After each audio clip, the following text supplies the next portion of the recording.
Bismillahirrahmanirrahim. Assalamualaikum warahmatullahi wabarakatuh.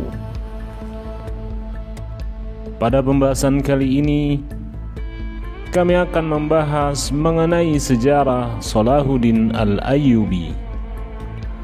Salahuddin Al-Ayyubi adalah seorang jenderal dan pejuang Islam yang berasal dari Tikrit, sebelah utara Irak saat ini. Orang-orang Eropa mengenalnya sebagai Saladin, seorang jenderal hebat yang gagah berani memerangi tentara salib. Selain itu, Salahuddin Al-Ayyubi dikenal sebagai pendiri dinasti Ayyubiyah yang kekuasaannya meliputi Mesir, Suriah, Mekah, Madinah, sebagian Yaman, Irak, dan Palestina. Salahuddin Al-Ayyubi lahir di Benteng Tikrit, Irak pada 532 Hijriah atau 1138 Masehi. Ketika ayahnya Najmuddin Ayyub menjadi penguasa Seljuk di Tikrit di bawah Imanuddin Zangki, gubernur Seljuk untuk kota Mosul di Irak. Ketika Imaduddin berhasil merebut wilayah Baalbek di Lebanon pada 534 Hijriah atau 1139 Masehi, Najmuddin Ayyub diangkat menjadi gubernurnya. Selama di Baalbek inilah Salahuddin mengisi masa mudanya dengan menekuni teknik, strategi maupun politik perang. Ia juga mengenyam pendidikan di Damaskus untuk mempelajari teknologi Sunni selama 10 tahun. Pada 1164 ia dikirim oleh penguasa Damaskus ke Mesir untuk membantu dinasti Fatimiyah melawan serangan tentara salib. Di Mesir, Salahuddin diminta untuk mempertahankan wilayah itu dari serbuan kerajaan Latin Yerusalem di bawah pimpinan Amalrik I. Meski saat itu dinamika politik di Mesir sangat keras dan ia tidak memiliki kuasa atas tentara yang masih di bawah pimpinan Al-Adid, wazir yang lemah, Salahuddin dan pamannya Shirkuh mampu mempertahankan Mesir. Setelah Al-Adid meninggal, Shirkuh diberi kepercayaan menggantikan posisinya sebagai wazir karena telah berhasil mempertahankan Mesir. Namun, hanya dalam waktu 2 bulan Shirkuh meninggal dan jabatan wazir Mesir akhirnya dipegang oleh Salahuddin pada 1169. Begitu menjabat sebagai wazir Mesir, Salahuddin mulai merevitalisasi perekonomian dan mengorganisir ulang kekuatan militer.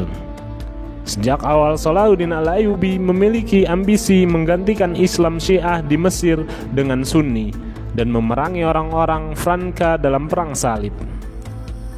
Karena posisi dinasti Fatimiyah semakin lemah, Salahuddin pun mampu menggantikannya dengan dinasti Ayyubiyah yang didirikannya pada 1171.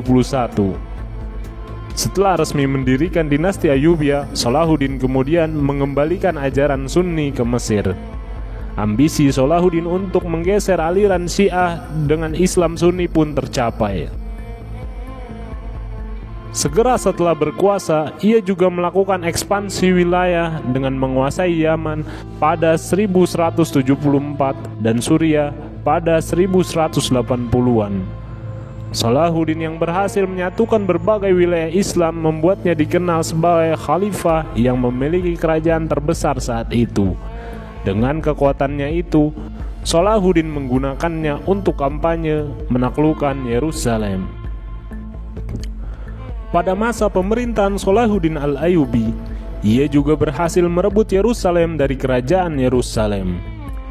Peristiwa ini terjadi setelah Raja Guy dari Lusignan mendukung Reinold dari Catalion untuk menyerang peziarah dan pedagang Muslim.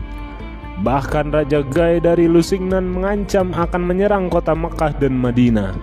Merespon ancaman itu, Salahuddin menyerang Yerusalem pada 4 Juli 1187 yang kemudian dikenal dengan Perang Hattin. Setelah berhasil menguasai daerah sekitar Yerusalem, Salahuddin menangkap Reinold dan mengeksekusinya. Pasukan Salahuddin kemudian bergerak ke Yerusalem dan mengepungnya pada September 1187. Yerusalem akhirnya berhasil dikuasai oleh Salahuddin Al-Ayyubi pada 2 Oktober 1187. Setelah berhasil menguasai Yerusalem, Salahuddin kemudian dihadapkan dengan pasukan salib yang dipimpin oleh Raja Richard dari Inggris. Pertempuran dengan tentara salib berakhir dengan perjanjian damai antara Salahuddin Al-Ayyubi dan Richard dari Inggris. Beberapa tahun setelah serangan tentara salib di bawah pimpinan Raja Richard dari Inggris, Salahuddin Al-Ayyubi meninggal dunia. Kematian Salahuddin Al-Ayyubi terjadi pada 1192 setelah melakukan perjanjian Ramla dengan Raja Richard. Dalam perjanjian itu, Yerusalem tetap dikuasai Muslim dan terbuka bagi peziarah Kristen. Sekian pembahasan kali ini, semoga bermanfaat. Jangan lupa like, share, dan subscribe channel kami agar terus dapat mengikuti perkembangan update video dari kami. Wassalamualaikum warahmatullahi wabarakatuh.